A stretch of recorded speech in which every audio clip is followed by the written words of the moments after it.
नमस्कार। दिन भर की तमाम बड़ी खबरों के साथ मैं खुशबू आपका सनमार्ग लाइव में स्वागत करती हूं।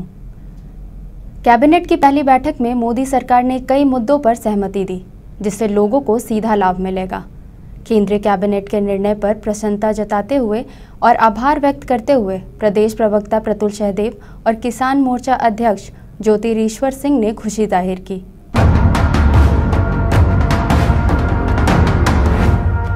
कल देर शाम प्रधानमंत्री नरेंद्र मोदी ने कैबिनेट की पहली बैठक में जन सरोकारों से जुड़े कई मुद्दों पर सहमति दी।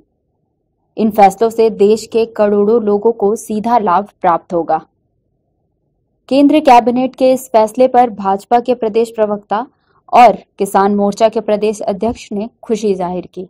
नरेंद्र मोदी सरकार 2 के शुरुआत शहीद, मजदूर, कामगार और किसानों के कल्याण के साथ हुई। यह मानते हैं कि हम लोगों ने जो मैनिफेस्टो में चीजें रखी थी, इनमें खासकर इन विशेष वर्गों के लिए, इस वादे को हमने पूरा किया। हमारे लिए राष्ट्रीय स्वाभिमान, राष्ट्र की सीमाएं, इनकी सुरक्षा सर्वोपरि है और इस पर हम कोई समझौता नहीं कर सकते।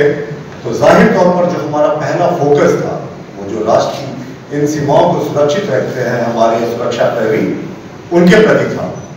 इसी तरीके से असंगठित क्षेत्र में काम करने वाले मजदूर, किसान, कामगार, उनको भी 60 वर्ष की आयु के बाद 3000 पेंशन देने का जो हमारे मैनिफेस्टो में वादा था, वो हम लोगों ने पूरा किया और अब उन्हें भी 3000 रुपए प्रति माह पेंशन मिलेगा। तो हम लोगों ने मैनिफेस्टो में जो मुख्य बातें कही थी, गरीबों के लिए, किसानों के लिए, सुरक्षा बलों के लिए, कामगारों के लिए, असंगठित क्षेत्र में काम करने वाले मजदूरों के लिए, सबसे पहला हमने उसी कार्य को अंजाम दिया। मोदी जी ने पार्लियामेंट में अपने पहले कार्यकाल के पहले दिन कहा था कि यह सरकार गरीबों को न्यौछावर है, ये समर्पित है और इस कार्यकाल में भी उन्होंने ये पहले कैबिनेट से ये निर्णय लेकर दिखा दिया कि जो हमने मैनिफेस्टो में वादे किए थे, वो हम लोगों ने पूरा किया। अपनी पहली कैबिनेट मीटिंग में 12.5 करोड़ किसानों से बढ़ाकर 14.5 करोड़ किसानों को 6000 रुपया सालाना देने की घोषणा, उनको पेंशन देने की घोषणा। वैसी परिस्थिति में जब किसान की मृत्यु हो जाती है तो उसके परिवार को 50% का पेंशन देने की योजना। ये सिर्फ एक बात को दर्शाती है कि पिछले चुनाव के समय से ही जितने भी राजनीतिक पंडित थे और जितने भी राजनीतिक विश्लेषणकर्ता थे, आप मीडिया के बंधु थे, सब अपने अपने आकलन कर रहे थे और मोदी जी केवल एक विचारधारा से काम कर रहे थे और वह था हमारे पंडित दीनदयाल उपाध्याय जी की कही हुई एक बात कि समाज के अंतिम पंक्ति में बैठा हुआ व्यक्ति जब तक अपने आप में खुश नहीं होगा, सुदृढ़ नहीं होगा, तब तक इस देश का कल्याण नहीं हो सकता है और यही हुआ। लोकसभा चुनाव में घोषणा पत्र में किए गए वादों को मौजूदा सरकार कितना पूरा कर पाती है, यह तो आने वाला वक्त ही बताएगा। किंतु वादों को पूरा करने की जिस प्रकार से शुरुआत की गई है, वह एक अच्छा संकेत माना जा रहा है।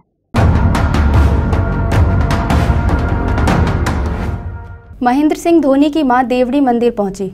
उन्होंने मंदिर में लगभग 20 मिनट तक पूजा अर्चना किया। बता दें कि विश्व कप में भारत की जीत के लिए धोनी की मां देवड़ी मंदिर पूजा करने पहुंची थी। उन्होंने कहा कि भारत इस बार विश्व कप जरूर जीतेगा।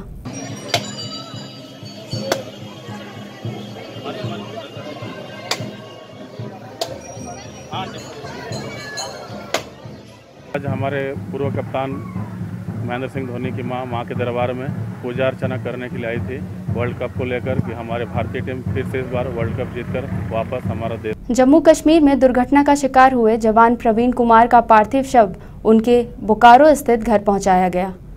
यहां सेना के जवानों ने उन्हें गार्ड ऑफ ऑनर दिया और डीसी सहित सभी पदाधिकारियों ने श्रद्धांजलि दी, जिसके बाद बोकारो के गरगा नदी तट पर स्थित शमशान घाट में उनका अंतिम संस्कार किया गया।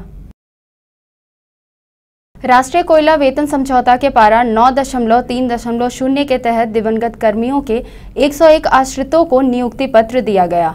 नियुक्ति पत्र सीसीएल के सीएमडी गोपाल सिंह के द्वारा दिया गया। कार्यक्रम में दिवंगत कर्मियों के 101 आश्रित परिवार मौजूद रहे।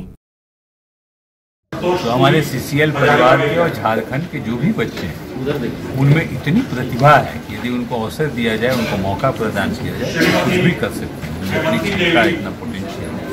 मुझे बहुत इस बात की खुशी है कि आज हम 101 बच्चों को नौकरी दे रहे हैं। इन सारे 101 बच्चों को बहुत बहुत मैं बधाई दे रहा हूँ, कॉन्ग्रेचुलेट कर रहा हूँ और उनको उज्ज्वल भविष्य की कामना। जिला शिक्षा कार्यालय की ओर से विद्यार्थियों के लिए प्रशिक्षित शिक्षकों की काउंसलिंग शनिवार को शुरू की गई। यह काउंसलिंग 6 जून तक चलेगी। काउंसलिंग की प्रक्रिया सीसीटीवी की निगरानी में की जा रही है।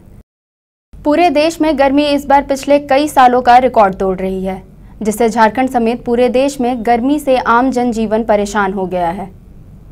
गर्मी से निजात पाने के लिए लोग तरह तरह के उपाय करते हैं। ऐसे में सबसे सस्ता और प्राकृतिक उपाय है नारियल पानी का सेवन।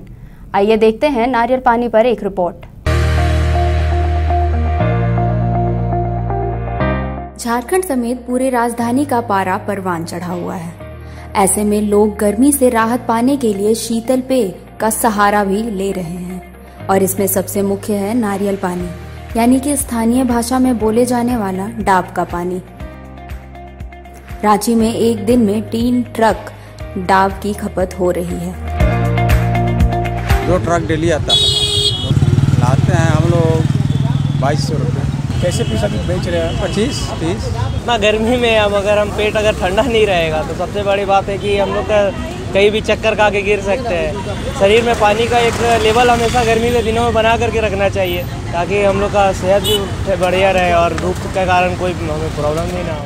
राजधानी में पश्चिम बंगाल के कुछ जिलों से डाब मंगाया जाता है और गर्मी के दौरान आयात की मात्रा काफी बढ़ जाती है।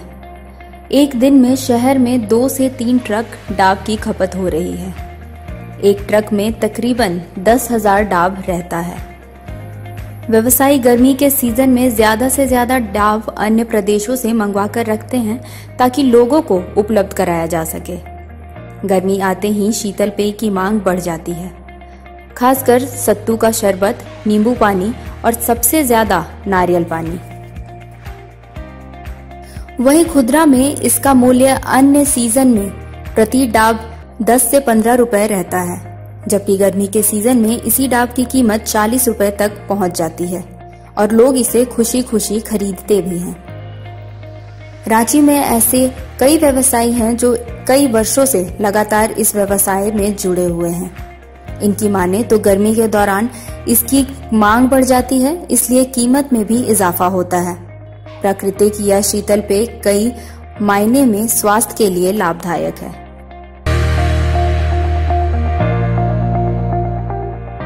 आज के लिए बस इतना ही। देखते रहिए सनमार्ग लाइव। नमस्कार।